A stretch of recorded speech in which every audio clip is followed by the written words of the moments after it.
Dear student, now we will start our chapter 9 from your civics book, chapter 9, public facilities.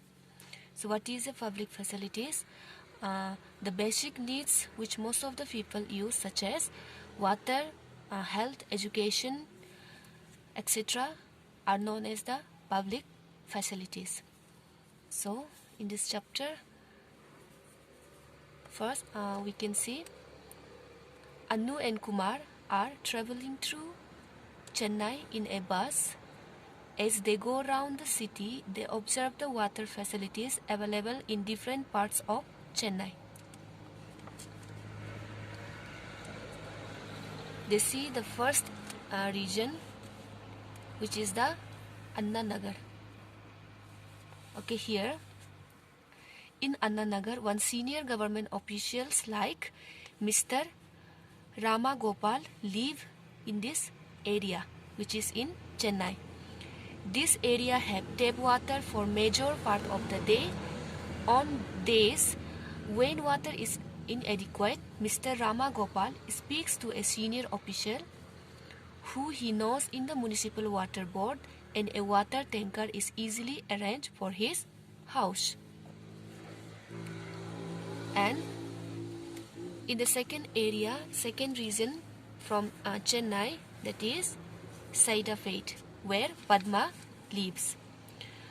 So Padma works here as a domestic helper and lives the nearby slum area of Saidapet. She pays a rent of rupees 650, which has neither a bathroom nor a tap water connection. For 30 rent houses, there is a common tap at the corner in which water comes from a bore well for 20 minutes only twice a day. The same water is used for washing and drinking. In summer, the flow becomes less, so that one family gets water only at the cost of another. People have to wait long hours for water tankers in this area. Okay, in next area, that is Paripakam. Okay, in this area, Shiva used to live. The Shiva lives on rent in this area and gets water once in 4 days. Okay. Shortage of water is one major reason why Shiva cannot bring his family to Chennai. So due to shortage of water, he cannot bring his family to the Chennai city. For drinking purpose, Shiva buys bottled water. Okay. So in the next region of Chennai, that is Mylor.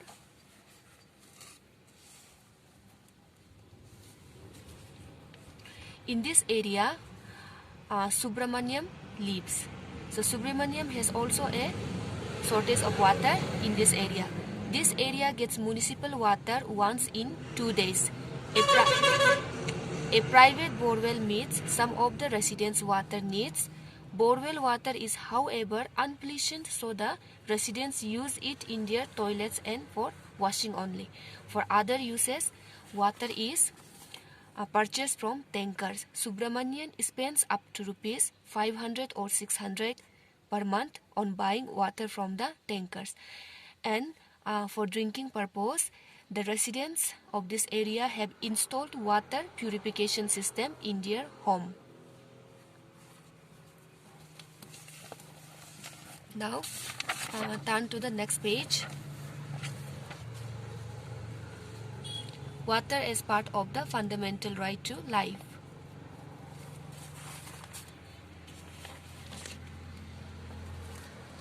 Okay, our constitution recognizes that right to water as a being part of the right of life, right to life, under the Article of 21.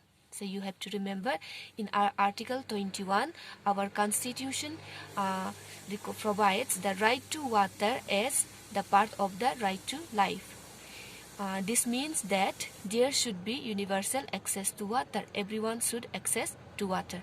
But in reality, it does not happen so. For some reason, due to shortage of drinking water, universal access to water in some region is not possible. What is public facilities? As I already told you, public facilities is related to our basic needs like water, health, education, and so on. The government is expected to play a major role in providing public facilities to all. Water is the basic need of the people. It is essential for life and for good health. Safe drinking water can prevent several waterborne diseases such as diarrhea, dysentery, cholera, etc. Unfortunately, India has the largest number of cases of these diseases. Children below the age of 5 reportedly die every day because of these diseases. It means safe water is not available to all in our country.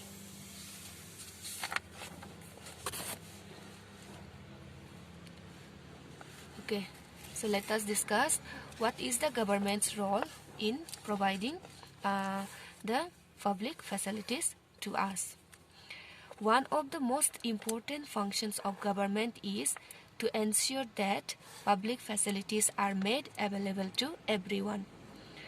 The government gets money for public facilities from the taxes collected from the people.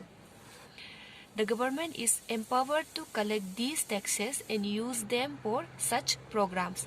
For example, to supply water, the government has to incur costs in pumping water, carrying it over long distances, laying down pipes for distribution, treating the water for impurities, and finally collecting and treating wastewater. It meets these expenses partly from the various taxes that it collects and partly by charging a price of water. This price is set so that most people can afford a certain minimum amount of water for daily use.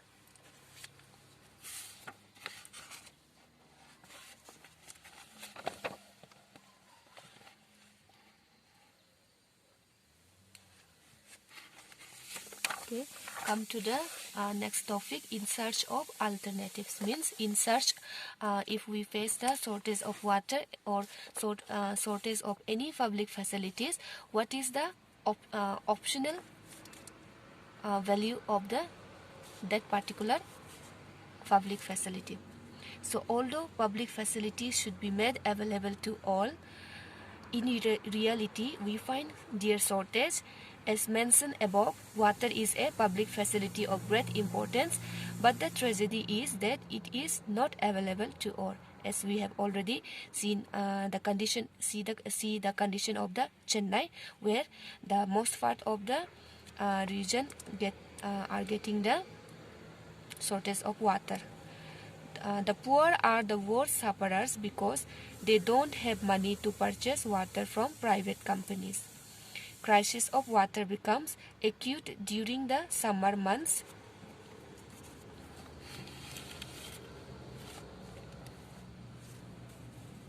Crisis of water becomes acute during the summer months in several cities of the country. The shortage in municipal water is increasingly being filled by an expansion of private companies who are selling water for profit. A shortage of municipal water is often taken as a sign of failure of the government. Come to the conclusion.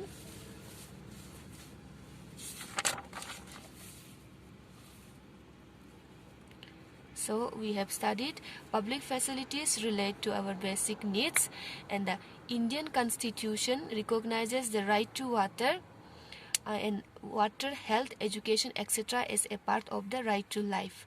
Thus, one of the major roles of the government is to ensure adequate public facilities for everyone. our constitution recognizes many of the public facilities as a part of right to life. Now it is the government's responsibility to see that these rights are protected so that everyone can lead a good life. So this is the chapter of public facilities. Thank you.